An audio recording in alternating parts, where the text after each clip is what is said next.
Is Oregon basketball underrated? Well, at least at the moment, in the eyes of On3, the answer to that question is yes. So, I will not, nor will, until I am presented evidence to the contrary, I am not hopping off the hype train here for Oregon men's basketball. And I think the women are capable of having a bounce back season, but Dana Altman and company have been putting in some real work. And as I record this show, don't know if N'Faly Dante is getting approved. I've said before and still feel, based on what I have read and what I have been told, 60-40, Dante could get another year, and then it would be a true, real Final Four caliber team. But Dana Altman, this past year, I've talked about this before because one of you sent me a note about it, kind of gave, I think, a middle finger to anybody and everybody that said he should be fired, that he shouldn't be the coach anymore, time for a change.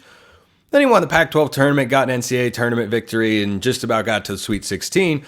That felt like Dana Altman was not necessarily doing it for the people who doubted him, but was acutely aware of the people that doubted him. Because after one of the Pac-12 tournament games, I believe the final win in the championship game against Colorado, he went over to the Pac-12 network desk and was talking to him with N'Faly Dante and kind of threw a jab out there about, well, you guys all picked us, right? And you did that.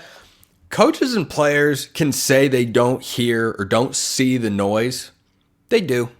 They don't engage with it as much as you and I do, perhaps, but they're aware. And Altman had faced questions about his retirement before because it had come up, and he has media availability, and he gets asked questions by guys who are doing their jobs by saying, hey, there's a report out there, you're going to retire. And he said, no, that's ridiculous. Unless they fire me, I'm not going anywhere. And he made it very clear why he's not going anywhere. So, On3 recently released their college basketball preseason top 25, didn't have Oregon in it. That's patently absurd, but could be great for the Ducks, because I hope that whoever is managing the social media for Oregon men's basketball shows that to Dana Altman. I want him to see that a pretty major media outlet for college sports doesn't think Oregon is a preseason top 25 team, because that's patently ridiculous. They're a round of 32 team, and they are better and deeper.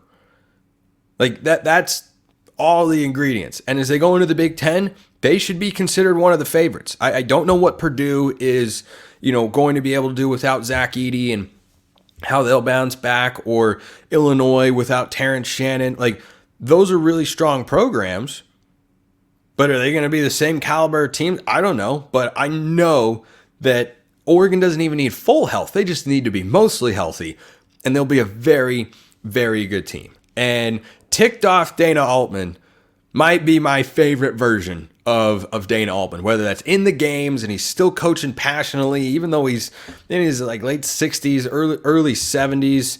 I think that he is 65 years old, and he doesn't act like a 65-year-old. And I think it's great.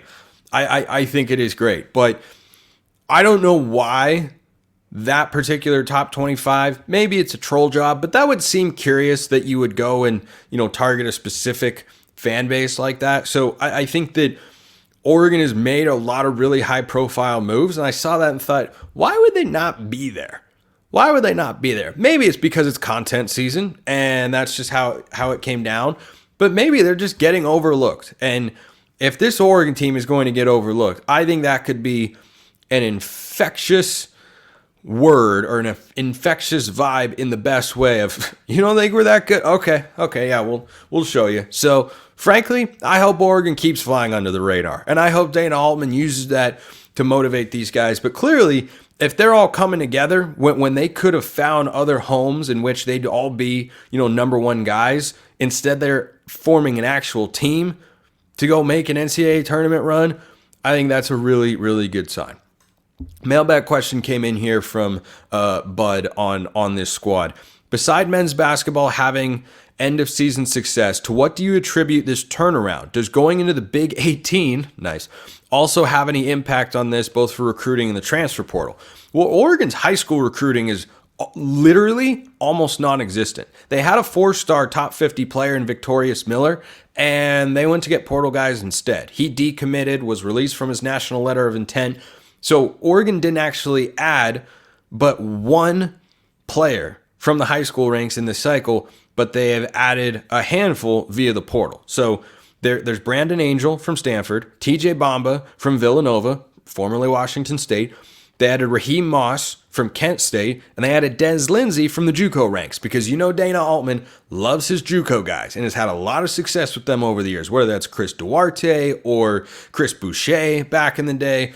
There have been a bevy of others, but Dana loves his JUCO guys. And, last year when he was asked about, or he was talking about there not being the sort of crowd he was hoping to see against Wisconsin in the NIT, and he said, if it's me, I'll go coach JUCO guys. Those guys are dogs. Like, he loves his JUCO guys, and I'm about it.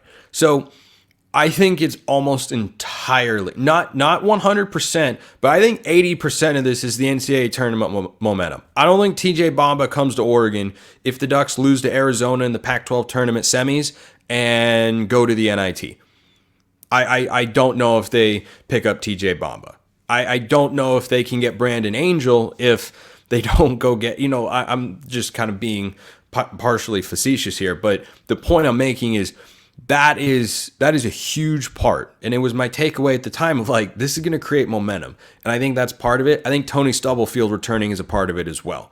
He has always been a dynamite recruiter on this Oregon staff, and I think the Ducks have missed that in some ways over the last couple of years. Now, they still pulled in 3 5-stars in the 2023 class, so it's not as if Dana Altman forgot how to recruit. But I think the Stubblefield addition or re-addition and then the NCAA tournament momentum, I think it's those two things together. I don't think it's going to the Big Ten. I don't think that is making a huge impact here. I think that for Oregon, this is about what they're doing as a program. And I've heard the NIL collective is in on men's basketball and giving them the resources that they need to go get these guys. And I don't think Altman has been, super resistant to NIL in the portal. And this year, they're just leaning more heavily into the transfer portal. And I think that's just kind of the way it worked out.